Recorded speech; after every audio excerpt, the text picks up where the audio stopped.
store finds a small ceramic bowl that we repaired.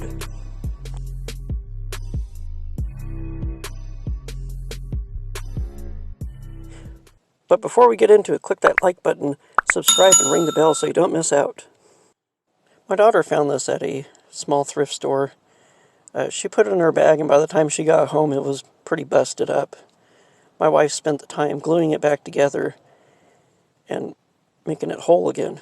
I actually think it looks cool, kind of like a salvaged bowl or one that has been fixed by some primitive society.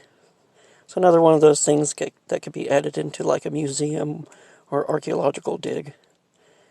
It was a shame to just, throw it away because it was busted up. Things like this could be salvaged and used as artifacts for your action figures. Can't wait to use it in a photo story. I'm pretty sure it'll look great.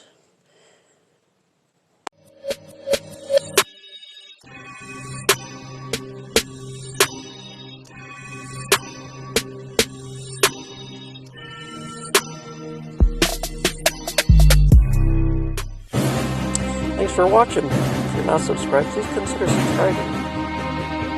And don't forget to collect, inspire, and create. See you in the next one.